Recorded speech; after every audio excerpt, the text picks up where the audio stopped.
ప్రభునామమునకు ఘనత కలుగునుగాక. ప్రసంగి గ్రంథము 11వ అధ్యాయం 9వ వాక్యం నుంచి మనం చదువుకుంటున్నాం. యవనుడా, నీ యవనమందు సంతోషపడుము, నీ యవన కాలమందు నీ హృదయము సంతుష్టిగా ఉండనిమ్ము. నీ కోరిక చొప్పున, నీ దృష్టి యొక్క ఇష్టం చొప్పున ప్రవర్తించుము. అయితే వీటన్నిటిని బట్టి దేవుడు నిన్ను తీర్పులోనికి తెచ్చున నీ జ్ఞాపకము ఉంచుకొనుము. కాబట్టి ప్రియమైనటువంటి దేవునిలారా, ఇక్కడ ప్రసంగి భక్తుడు యవనస్తుల గురించి ప్రత్యేకంగా చెప్తున్నట్లుగా మనం చూస్తున్నాం.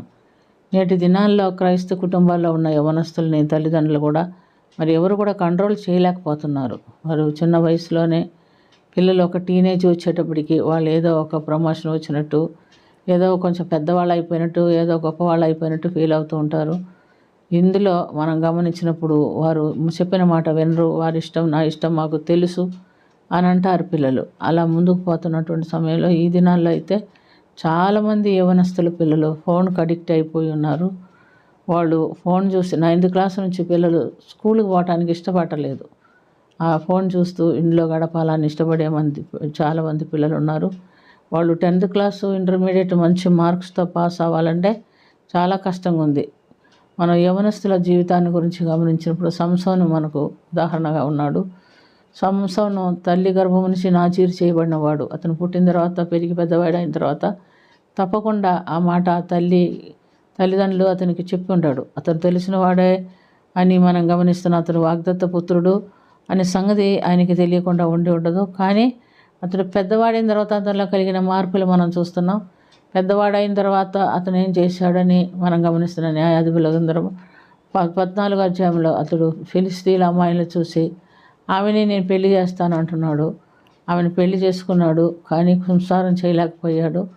అలా తన జీవితము చెడు మార్గంలోనికి వెళ్ళిపోయి నశించిపోయినట్టుగా మనం చూస్తున్నాం. మనం ఎలా మన పిల్లకాయల్ని కాపాడాలంటే చిన్నతనం నుంచి ప్రియమైనటువంటి దేవులారా వాళ్ళని వాక్యంలో ప్రార్థనలో పెంచాలి. అలా పెంచబడిన పిల్లలు చాలామంది పక్కకి వెళ్ళిపోయినట్టుగా చూస్తున్నాం. ముఖ్యంగా ఇంట్లో కుటుంబారాధన అలవాటు ఉండాలి. వ్యక్తిగత ప్రార్థనలో పిల్లల్ని నడిపించాలి. ఈ 2 అలవాటు ఉంటే కొంతవరకు మనం పిల్లల్ని సరైనటువంటి మార్గంలో నడిపించుకునేదానికి సాయం చేయాలి. అంత మట్టిగా కాదు, మనం పరిశుద్ధ గ్రంథంలో చూస్తున్నాం. యోబు అనుదినము పెందల కడనే లేచి తన పిల్లల్ని పిలిపించి వారు పాపం చేసి అరుణోదయమునకు మునిపే వారు ఏమన్నా పాపం చేశారేమోనని వారి కొరకు దేవునికి బలి అర్పిస్తున్నట్లుగా మనం చూస్తున్నాం.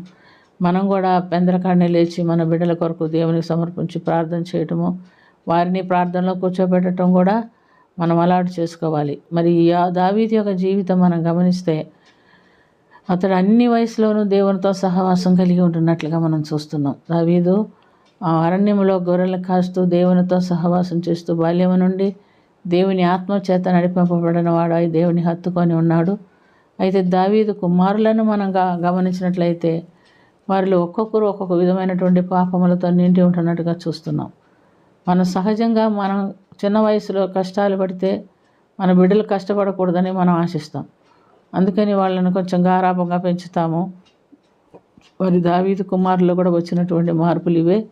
వారు ఏం చేస్తున్నాడు? పాపాలు చేసి దేవుని కృపను పొందలేకపోవచ్చున్నట్టుగా మనం చూస్తున్నాం. ప్రియమైనటువంటి దేవుని బిడ్డలారా, మనం బిడ్డల్ని గారాభంగా పెంచవచ్చు, కానీ వాళ్ళు దేవునితో సహవాసం చేసేవారుగా ఉంటున్నారా, దేవుణ్ణి హత్తుకొని ఉండేవాళ్ళుగా ఉంటున్నారో అని మనం గమనించుకోవాలి. మన పిల్లలు మంచి పదవిలో ఉండాలి, మంచి జ్ఞానం కలిగి ఉండాలని గొప్ప గొప్ప కాలేజీల్లో స్కూల్స్లో చేర్పిస్తే తరగతిలో చేర్పించిన తర్వాత వాళ్ళు ఏం చేస్తున్నారు? స్పెషల్ క్లాసులు పెట్టి ఆదివారమే టెస్టులు పెడతారు. ఆదివారం టెస్ట్ పెడితే ఆదివారం మన బిడ్డలు ఎక్కడికి వెళ్ళాలి? దేవుని సన్నిధికి వెళ్ళాలి ఆరాధించడానికి. కానీ పరీక్షలు అంటే మనం కూడా ఏం చేస్తాము? వాళ్ళని పరీక్షలకే పంపిస్తాం. మరి ఆరాధన అక్కడ మిస్ అయిపోతుంది. ఈ విధంగా మనకు తెలియకుండానే మనమే మన బిడ్డల్ని దేవునికి దూరస్తులుగా చేస్తూ ఉంటాం. ప్రియమైనటువంటి దేవులారా, నువ్వు యవ్వన కాలం ముందు సుఖించు సంతోషించము, నువ్వు చేసిన ప్రతి దానికి దేవుని దగ్గర తీర్పు చెప్పాలి అని ప్రసంగి గ్రంథంలో దేవుడు హెచ్చరిస్తున్నట్టుగా మనం చూస్తున్నాం. కాబట్టి ఇది మొదలుకొనైనా మన బిడ్డల్ని వాక్యంలో ప్రార్థనలో పెంచుకొంచు, దేవునిలో ముందుకు స్థిరపడేదానికి వాళ్ళకి నేర్పించమని ప్రభు కృప కొరకు అడుగుదాం.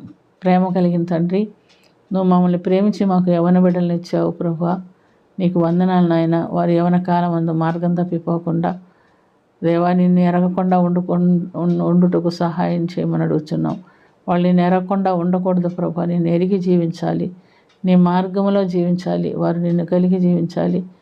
దాని కొరకు తల్లిదండ్రులమైన మేము కూడా ఎంతో ప్రయాసపడి ప్రార్థనాపూర్వకంగా వారిని పెంచుకుంటూ నేర్పించమని మీరు హెచ్చరించి ఉన్నందుకు స్తుతి స్తోత్రం చెల్లిస్తూ, మా బిడ్డలు సంసోను వంటి వారు అంటే సంసోను తన జీవితంలో తన బలాన్ని నీ బలాన్ని పోగొట్టుకొని శాపగ్రస్తుడయ్యాడు. అలాంటి స్థితికి మా బిడ్డలు ఎప్పటికీ రాకూడదు.